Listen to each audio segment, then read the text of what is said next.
Fala pessoal, hoje continuamos com a Fera do Mar, mas dessa vez vamos conhecer os monstros por inteiro, como eles foram planejados e como eram seus designs antes dos oficiais, e vou explicar cada etapa desse processo de criação. Antes de começar mesmo, quero que fique bem claro que todas as imagens dos monstros que eu vou passar aqui foram feitas por designers e artistas que trabalharam duro para desenvolver as feras do mar. Então, conforme o vídeo for avançando em cada capítulo, eu vou deixar os links dos portfólios deles para que recebam os devidos créditos. Mas agora, vamos lá. Como vocês acham que funciona o processo de criação de uma criatura? É só pensar um tempinho e depois passar para o papel ou computador e aí já sai quentinho do forno?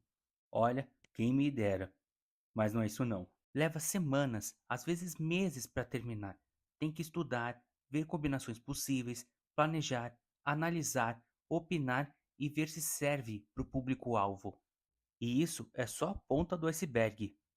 Geralmente, a gente começa pelos thumbnails, que são os primeiros rascunhos que fazemos para ter ideia de como o personagem, cenário ou criatura vai ser. Com isso, nós vamos desenvolvendo o concept art, ou arte conceitual, que é a etapa onde definimos melhor o conceito por trás da ideia, onde definimos melhor a criatura.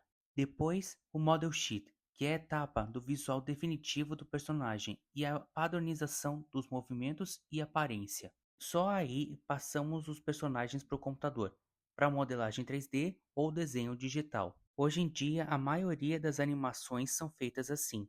Todas as feras que vimos no filme certamente passaram por esse processo, mas qual será o segredo por trás dessas formas? Bem, vamos seguir para entender. Começando pelo quebra-casco. Já sabemos que ele foi inspirado em crocodilos e nos polvos, pelos tentáculos, mas nos primeiros concepts ele era bem mais radical. Ele era do tamanho de uma ilha, e as narinas eram como geysers, aqueles jatos de água que saem da terra. Tinham rochas feitas de sal marinho nas costas dele, que criavam tempestades na superfície. A língua dele seria como a de um camaleão, que pega a presa à distância, só que mais como um arpão, e os tentáculos tinham garras na ponta, parecido com as das lulas colossais. Ainda tinha outra versão com a cara de tartaruga mordedora e com cracas e corais nas costas. E no modelo 3D ele tinha até patas de louva-a-Deus, mas sempre mantendo o aspecto reptiliano e o corpo alongado. Tinham até versões mais antigas que eram bem macabras, parecidas com algum tipo de invertebrado, e foram modificando até chegar ao design que conhecemos, sem dúvida mais apto para o público-alvo. Mas eu pessoalmente achei legal o modelo que forma tempestades nas costas. A cor esverdeada deve ter sido escolhida para manter mais ainda o aspecto de réptil, afinal, geralmente reconhecemos esse grupo de animais por essa cor. O Chris Williams, o diretor do filme, insistiu para que evitassem de fazer uma conexão emocional com ele. Isso eu acredito por duas razões. Uma, para que ele fosse mais visto como vilão, e dois, porque, infelizmente, ele não está mais entre nós. E o nosso querido Azul. A ideia era essa mesmo. De acordo com o diretor de arte, Woon Young-jang, desculpa se eu pronunciei errado. A ideia era fazer os monstros da ilha, ou seja, o Azul e os Batatinhas, serem mais fofos, provavelmente para o público simpatizar mais com eles e verem que nenhum deles era realmente do mal. O Azul foi oficialmente inspirado em sapos e nos pugs, por conta dos olhões voltados para fora. De acordo com a descrição, ele não tem ossos, mas na realidade seria impossível ele ter a mobilidade que ele tem fora da água se não tivesse. Nos concepts antigos, ele tinha até carocinhos no peito, e em outras versões ainda mais loucas, ele tinha o corpo de Lula e a cabeça de um gato. Não o bastante, ele quase teve uma família, para os que estavam curiosos para saber como ele seria na fase adulta. Eles são praticamente iguais, só que as barbatanas, adornos da cabeça e cauda são mais desenvolvidos e parecidos com barbatanas de peixes, se bem que tá mais para peixe e boi.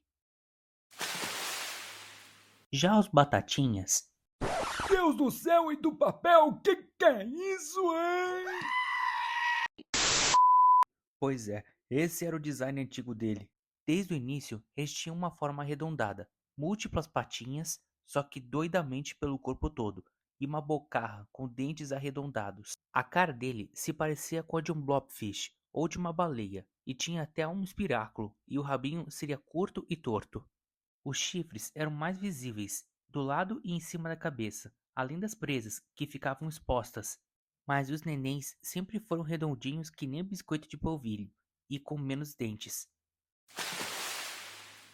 O caranguejo roxo era ainda mais diferente do que conhecemos. Para vocês terem ideia, ele tinha uma barbatana que ficaria exposta quando ele, entre aspas, nadasse debaixo da areia. E para variar, o design dele era bem creepy, tinha um aspecto mais sombrio, e as ramificações nas costas eram bem mais longas. Tinha versões com a boca de bagre e dentes à beça, as costas de ouriço do mar e até cauda. Não era brincadeira não. Mas ele foi mesmo baseado no caranguejo-aranha gigante e no Sarlacc, que é uma criatura subterrânea de Star Wars. Se basearam na boca dele para fazer a do caranguejo, mas a equipe trabalhou para que ele não fosse tão assustador. E tem as barafundas. Essas sim estão merecendo mais atenção. Elas sempre foram mais medonhas, e mais ainda nos concepts antigos. Elas nem tinham olhos, e em outras versões pareciam mais com águas-vivas com o bico na cabeça, mas sempre mantendo o corpo esguio que conhecemos.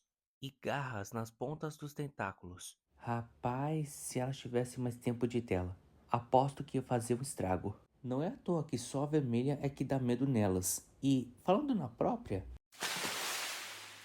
ela realmente foi inspirada em Pennípedes, que é o grupo das focas, leões marinhos e morsas, que foram a real inspiração para ela. Eles pegaram referência no nado delas, para ter noção de como a vermelha poderia se movimentar na água, mas também se basearam em tubarões, baleias e em tartarugas.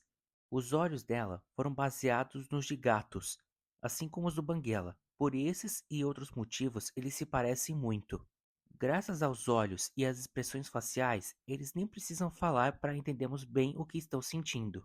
Mas nos primeiros modelos, eles eram bem diferentes. Sim, essa era ela. O quê?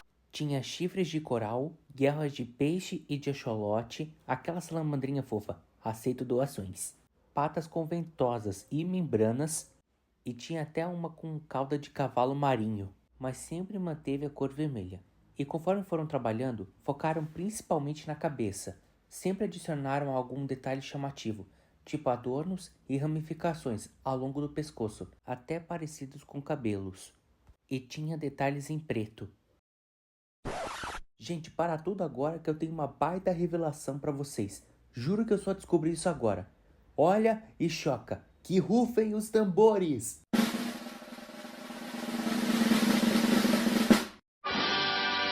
Tadã! Essa deve ser uma bravata macho.